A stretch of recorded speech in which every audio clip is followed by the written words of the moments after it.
Hello అండి, అందరికీ ఏం చేస్తున్నారు? అందరూ బాగున్నారా? Welcome to our channel. నేను మీ సునీత.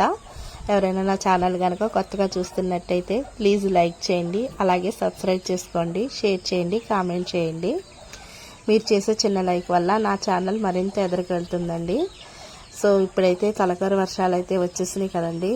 ఈ కురుస్తున్న వర్షాలకు ఇంట్లోంచి బయటకు అడుగు పెట్టడానికే లేదు కదండి. ఎడతెరిపి లేకుండా ఈ కురుస్తున్న ఈ వర్షాలకు నేనైతే ఇంట్లోనే ఉన్నానండి. ఇంకా బయటకు వచ్చి చూద్దాం డాబా పైకి ఎక్కి చూసానండి. చుట్టూ పంట పొలాలు అయితే ఇలాగా నీళ్లతో నిండిపోయి ఉన్నాయండి.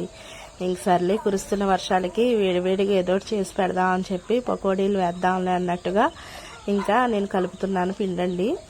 ఇంకా ఇక్కడైతే ఉల్లిపాయ ముక్కలు, పచ్చిమిరపకాయ, ఉప్పు, కారం, పసుపు, చిన్నగా వాము కూడా వేసేసుకుని కరివేపాకు అది వేసుకుని గట్టిగా కలుపుకుంటానండి నేను పకోడీలకి అయితే. కొంతమంది లూజ్గా కలుపుకుంటారు. లూజ్గా కలుపుకున్న పిండి అయితే కొంచెం మెత్తగా సాఫ్ట్గా వస్తాయి. నేను కలిపి కొంచెం గట్టిగా బాగుంటాయండి, కరకరలాడతాను. నేనైతే ఈ విధంగా చేస్తాను. సో మీరు ఎలా చేసుకుంటారో నాకు కామెంట్లో పెట్టండి. ఇంకా నూనె అయితే వేడెక్కింది. ఇంకా పకోడీలు అయితే ఒక్కొక్క వాయ వేస్తున్నాను అనమాట. ఇంకా అలాగా వర్షం కురిసినప్పుడు మనకి కంపల్సరిగా గుర్తుకొచ్చే ఫస్ట్ ఐటమ్ అయితే పకోడీలండి. తర్వాత బజ్జీలు ఎక్కువగా ఇలా వేస్తూ ఉంటాను అన్నమాట. ఇదిగోండి, ఒక వాయ అయితే తీస్తాను, ఇంకా రెండో వాయ అయితే వేసాను అనమాట. ఇంకా పక్కన టీ కూడా పెట్టేసుకున్నాను. వేడివేడిగా పకోడీలు తింటూ టీ తాగితే ఇంకా బాగుంటుంది కదా. ఇంకా అలా అన్నట్టు ఇంకా రెండు చేస్తున్నాను. అలాగే బ్రెడ్ ఆమ్లెట్ వేద్దాము అని చెప్పి అది కూడా ట్రై చేశానండి ఈరోజైతే. ఇదిగోండి, పకోడీలు అయితే వేస్తాను. ఇంకా బ్రెడ్ ఆమ్లెట్ అయితే వేస్తున్నాను. మామూలుగా కలిపినట్టే మనం ఆమ్లెట్కి ఎలా కలుపుకుంటాం అలాగే ఉప్పు, కారం, పసుపు, ఉల్లిపాయ ముక్కలు, పచ్చిమిరపకాయలు అన్నీ వేసి ముందైతే ఆమ్లెట్ కింద వేస్తాను. 2 బ్రెడ్ స్లైసెస్ని అయితే ముందుగా రోస్ట్ చేశాను పెనం మీద. ఏ నూనె గట్టా వేయకుండా రోస్ట్ చేసి పక్కన పెట్టుకున్నాను.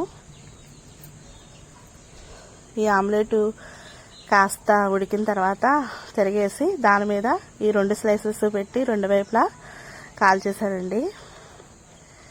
చాలా సింపుల్గా ఉంది. నేను ఫస్ట్ టైమే, కానీ మీకు తిన్న తర్వాత చెప్తాను టేస్ట్ అయితే. ఇలాగా 4 ముక్కలు అయితే అయినాయండి. 2 కోడిగుడ్లకి 2 బ్రెడ్లు పెట్టి వేసింది. ఇలాగా 4 ముక్కలు అయితే అయినాయి. ఒక చిన్న ఫ్యామిలీకి అయితే సరిపోతుంది అన్నట్టు. కానీ చాలా బాగా వచ్చిందండి ఫస్ట్ టైం చేసిన. ఇంకక్కడ 4 ముక్కలు అట్లా చదువుతున్నాను అనమాట.